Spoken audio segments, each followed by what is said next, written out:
Jonathan Lee Riches investigates. I am covering the Moscow, Idaho Bryan Kohberger case.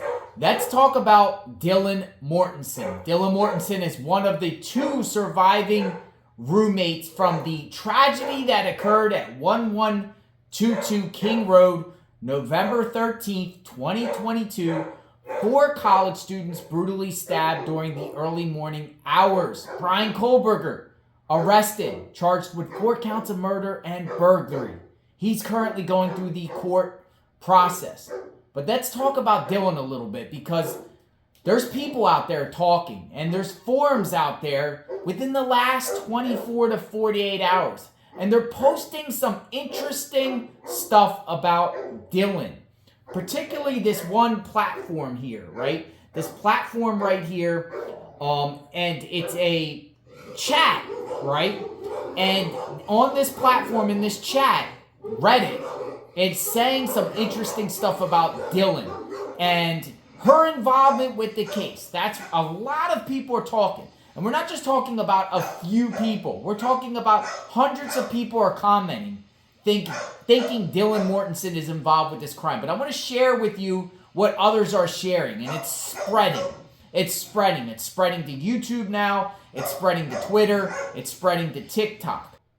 So this is what was said about Dylan Mortensen. People are claiming she was involved, folks.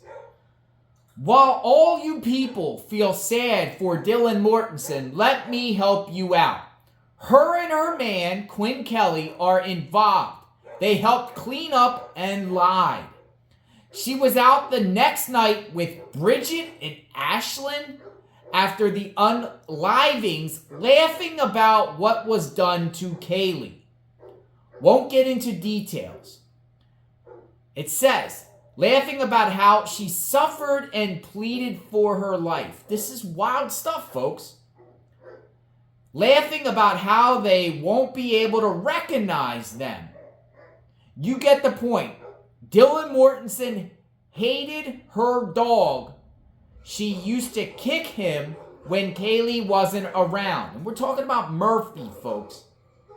She wanted her DEA deed. Do you people not get it? I'm not trying to be rude. I'm so frustrated. I live in Moscow, went to the same college, and I'll just say was close enough to know what I'm talking about. I moved out of Moscow when we became aware BK was indeed 1,000% innocent. Dylan Mortensen is not a victim. She hated Kaylee and Maddie. I'm talking now because I no longer live in Moscow. I'm sick and tired of people excusing her. My God, if you guys only knew the truth. They were all laughing because they know the chief has their back. I guess they're talking about Chief Fry. I probably misspelled a lot. I'm extremely angry and frustrated because I feel like the truth has come out, but no one wants to believe it. The end. So she's claiming that Dylan didn't like Murphy the dog. Now, Murphy the dog is an interesting... First off, Kaylee wasn't really in that house, right? She was only there that weekend with Maddie. And I'm told that Dylan was actually in the process of trying to help find a new roommate to replace Kaylee, because Kaylee was leaving. So I don't understand what this person is talking about in reference to not liking Murphy. Who doesn't like dogs? Who doesn't like dogs? But Kaylee wasn't even hardly ever there. So I find that weird, right? Though there's people out there that continue to say that Dylan and Bethany were texting each other. Dog was barking that night. But this is the type of stuff that's out there, folks. I don't believe it at all. Do you believe it? People are suspect of Dylan and her boyfriend Quinn. There's rumors that masks were worn and whatnot. I don't know, folks. I think it's way too far to the extreme. But it's being passed around. And as it gets passed around, the information, people start saying, Kohberger's innocent. It was Dylan. And then Dylan most likely starts seeing these things, and then she gets blamed for not liking dogs. She gets blamed. Like, people are actually saying on threads, Oh, Dylan's an animal hater. She hates dogs. She hates dogs. She hates Kaylee Maddie and was jealous. I don't get that motive. And I don't get that logic and thinking. And then people claim, now this could be a troll, but go see for yourself. Go see for yourself. It is out there. This YouTube channel called Veritas Equatus is posting it on their channel. Veritas Equatus. You see that up there? Right there at the bottom. They're even putting it. So go check it out for yourself. And you decide out there whether you believe that to be true or someone just lying, or could it have some truths and some not truths? This is a mystery, and there is lots of people out there that believe Bryan Kohberger is innocent. I feel he's guilty. I feel they got the guy. But with the lack of information, it seems like over the Thanksgiving holidays, really it started ramping up. With Dylan being involved, Quinn Kelly, her boyfriend being involved, and also Sigma Chi. People pointing the fingers at Sigma Chi. Some of them are in the groups, these Bryan Kohberger is innocent, Bryan Kohberger didn't do it type of groups. And people are pointing the finger saying Sigma Chi guys. Do you think Sigma Chi people are involved? It's wild out there. I'm sure it gets back to Dylan and her people, so I can't understand what she's, I can't imagine what she's going through seeing this. But do you think Dylan is involved or not? I don't. I personally don't think she's involved. And how can you not like Murphy the dog, right? Murphy is a lovable dog. We should love all dogs. But Murphy looked like the most innocent, precious dog out there. So I think that's far-fetched to say Dylan didn't like dogs.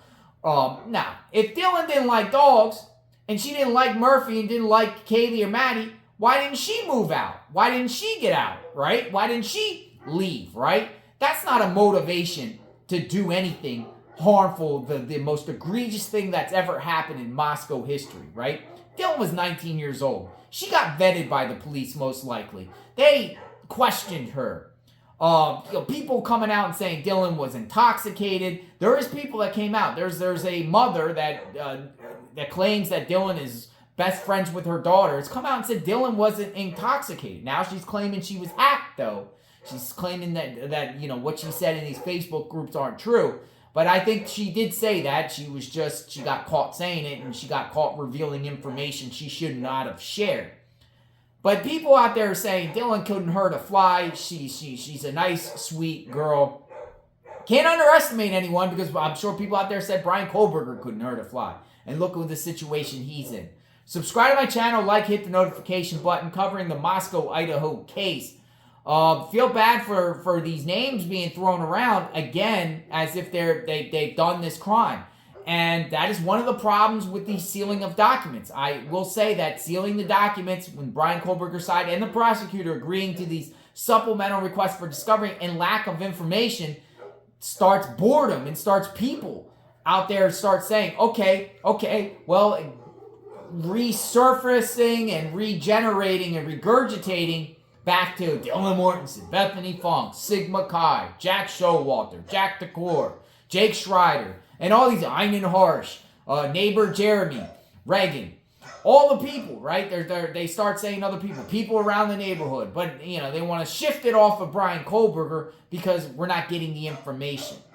In time, we'll get the information. Hopefully, even if Bryan Kohberger pleads guilty, hopefully he pleads guilty and we get the understanding to know what truly happened. Not just a guilty plea silent and then go out in the sunset. Because if Bryan Kohberger pleads guilty and we don't get that information, there's going to be wild rumors and speculations, most likely, doubting that he was, pled guilty or he's a patsy and stuff like that. But a lot of times in these cases, these different things happen where, the conspiracy theorists come out and blame other people and whatnot. We'll see. JLR investigates. We will talk soon. Good vibes. Have a good night, everyone.